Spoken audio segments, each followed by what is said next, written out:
Paisha na dimijir kinam yelda ngasini akiba ta udre achumran ani marakta kena wahbado udre punsi amagi mamangsa kishulitana unnare nushiraba uchayjingi makhonse asum manghalpagum tawe fajaraba umangsing asisu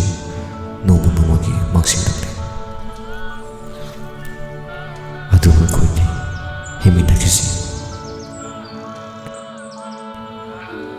leiriba tawai panba